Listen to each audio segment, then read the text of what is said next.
What is up, everybody? I just wrapped up week 2 of doing HGH for the first time, going into week 3, and needed to make an update. I've been a little bit under the weather. I'm day 5 or something at this point. You might be able to hear my voice, but wanted to put this update out before week 3 started. If you haven't already, hit subscribe. I just came off of 8 months of CJC 1295 and EPA Maryland. You can go back and watch my weekly updates for that. I talk about all of that, what I experienced, what I got in the mail, the dosing, side effects, etc. Hit subscribe, go back and watch if you're interested. Or if you're interested in HGH as just some regular random dude who doesn't have any HGH or peptides to sell you.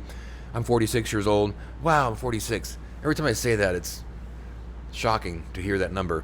46-year-old man, just some regular dude from the Midwest doing HGH. So hit subscribe if you haven't already. And let's talk about week 2, how that went.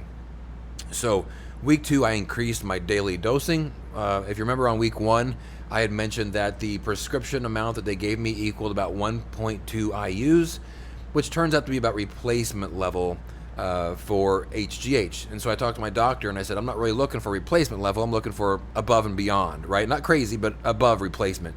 So I talked to her about going up to 2 IUs, which seems online to be sort of like a magic number that people generally agree on as a good number to kind of be. It's not crazy, but it's a decent number. And I thought for me as a beginner, that's kind of where I wanted to be. Especially I'm larger, I'm 6'3", 255, and I'm wanting this to do something, right? And so she said that was okay.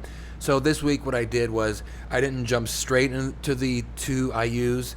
I actually kind of worked up to it, and then the last 3 days of the week, I was at a full 2 IUs for the rest of the week. So tonight is my first dosing of the week, and I'll just do 2 IUs from here on out. As far as side effects, after those first couple of days, especially the first day, once I got on top of that feeling, I do feel something. I'm not sure what it is.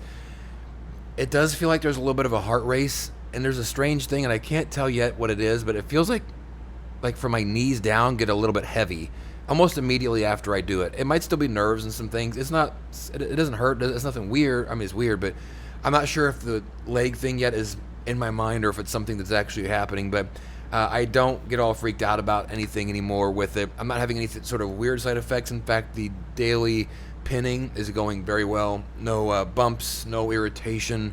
I'm not getting any sort of body itching or anything like that. So aside from sort of that weird lower leg thing, which I'm not even sure is still related, once I got on top of sort of that feeling of being a little bit worried and freaked out about it, I do still have a slight elevated heart rate just slightly after doing the pinning, but it's very minimal. So I'm happy where that's at right now.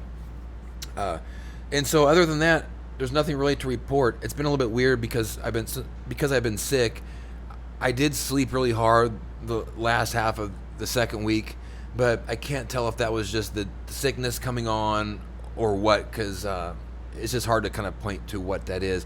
And my diet gets all messed up whenever I'm not feeling well because I lose my appetite, and so I'm eating what I can. But usually when I'm eating what I can, it's not necessarily healthy food, but I'm probably way under calorie right now. And it just is. That's just how I go through when I'm not feeling very well.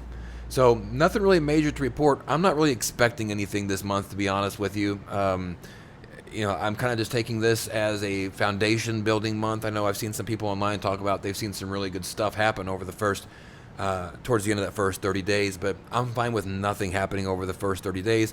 I'll look towards month 2 as sort of like that first, see if anything's noticeable as far as body composition or what's happening on the scale. The scale so far during this has maintained from where I started. Not really any movement at all. Maybe a pound or 2 fluctuation, but that's it. So that's what I wanted to give you. That's all I have to give you. I'll do another update at the end of week 3.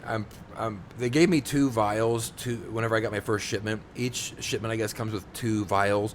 And I guess that those 2 vials equal 1 month or 30 days, because I feel like the 1 vial is almost tapped out. And so being that I just wrapped up 2 weeks, that would make sense. Then it's 4 weeks worth of whatever. So I'll see what that looks like at the end of the 3rd week, but I'll probably have to put in another order at the end of the 30 days.